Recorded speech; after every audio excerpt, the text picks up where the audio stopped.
Read me carefully. We split the tutorial in a small parts to keep learning and practices easily. Watch all from playlist.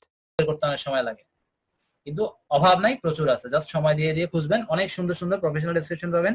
এর এখানে একটা line পছন্দ হয়েছে, মানে 2-3টা word পছন্দ হয়েছে, আরেকজনের ওখানে হয়তো আরো 2-3টা ওয়ার্ড পছন্দ হয়েছে। প্রথমে পুরোটাই কন্টেন্টটা কপি করে নিয়ে নেবেন। কপি করার পর এবার আপনি সবগুলো থেকে ছোট্ট করে সামারাইজ করে আপনার মধ্যে যেগুলো আছে বা আপনি যে কোর্সগুলোতে শিখবেন সেগুলো রিলেভেন্ট সেভাবেই সাজাবেন 600 ক্যারেক্টারের ভিতরে। ঠিক আছে, প্রোফাইল ডেসক্রিপশনটা 600 ক্যারেক্টারের উপরে যাওয়া যাবে না, এটা মাথায় রাখবেন। আইডিয়া জেনারেটর তাহলে আমরা প্রোফাইল ডেসক্রিপশন প্লাস গিগটাও আমরা এখান থেকে করতে পারবো। আমি একটু আলোচনা দেখিয়ে দিচ্ছি সামনে, যেহেতু আমরা এটা নিয়ে ক্লাস করবো। গিগের এই যে এটা খুব ইম্পর্টেন্ট, এই টাইটেলটা নিয়ে আমরা সবাই এখনই বলে দিচ্ছি, এটা মনে রাখেন। টাইটেলটা খুব ইম্পর্টেন্ট এবং গিগ তৈরি করার আগে টাইটেলটাতে সবচেয়ে বেশি গুরুত্ব দিবেন। টাইটেলটা নিয়ে আপনি দরকার 1-2 দিন ভাববেন, 1-2 দিন ভাববেন, লিখবেন, আমাকে দেখাবেন বা আমাদেরকে দেখাবেন, দেখায় জিজ্ঞাসা করবেন যেটা ওকে কিনা, তারপরে ওই টাইটেলটা দিয়ে আপনি কোনো কাজ করবেন। কিন্তু যদি আমাদেরকে না দেখে আপনি নিজে নিজে চিন্তা করেন যে না এটাই ফিট করে দিলাম, করার পরে মনে হলো আরে এটা তো এরকম না হয়ে ওরকম হলে আরো সুন্দর হতো, কোনো ওয়ে নাই। অর্থাৎ ওইটা এডিট করলে দেখেন আমি যে লিঙ্কটা, ও জানে না চেঞ্জ করছে কিনা, ও চেঞ্জ করছে, যাই হোক ও জানে না জিনিসগুলা, না চেঞ্জ করে নাই। Design engaging premium Facebook ads, হ্যাঁ দেখেন একটু খেয়াল করেন, এটা আপনাদেরকে কেউ শিখাবে না, আমরা শিখিয়ে দিচ্ছি। কি এখানে যেটা লেখা আছে design engaging Facebook ads, I will design, I উইলটা ফাইবারে থাকবে, এটা আপনাদের লিখতে হবে না, এটা অটোমেটিক আসবে। বাকিটা দেখেন, এই বাকিটা দিয়ে কিন্তু পুরো আপনার কি আসতেছে, ইউআরএলটা অপটিমাইজ হয়ে গেছে। ইউআরএল এবং আপনার গিগের টাইটেল মিলে যাচ্ছে না, হুবহু একই।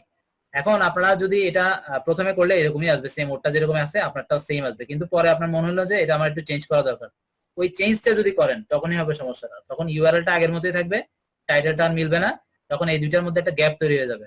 ঠিক আছে, অপটিমাইজেশনের মধ্যে একটা বিশাল গ্যাপ তৈরি হয়ে যাবে, তখন কিন্তু ফাইবার আর আপনাকে খুঁজে পাবে না।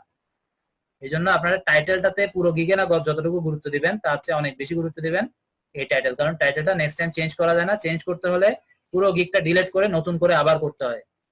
আমি এগুলো আলোচনা করবো সামনের গিগ রিলেটেড ক্লাসে, এখন জাস্ট একটু কথায় প্রসঙ্গে আসাতে আমি আলোচনা করে দিলাম, এখন এটা নিয়ে আর কথা বলবো না। আপাতত আমার মোটামুটি মূল যে ক্লাস, মূল যে টপিক আজকে প্রোফাইল, প্রফেশনাল প্রোফাইল তৈরি করা, সেটা মোটামুটি আমি শেষ করে ফেলছি।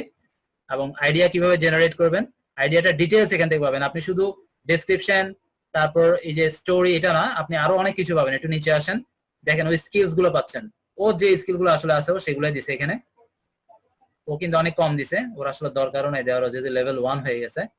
সার্টিফিকেট এডুকেশন দিছে, সার্টিফিকেট ব্যাচেলর বিজনেস, ও আসলে বুঝে নাই বা জানা না।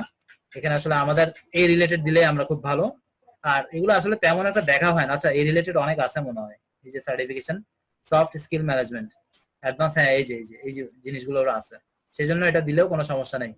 ওর শুধু বেসিক ইয়াটা এখানে দিছে, আর মূল যে স্কিল এগুলো এখানে দিছে। ঠিক আছে, আমরা জাস্ট আমাদের এখানে যেটা আমরা একটু আগে দেখালাম, আমাদের প্রফেশনাল স্কিলটা দিলে ইনাফ, আর কিছুই লাগবে না।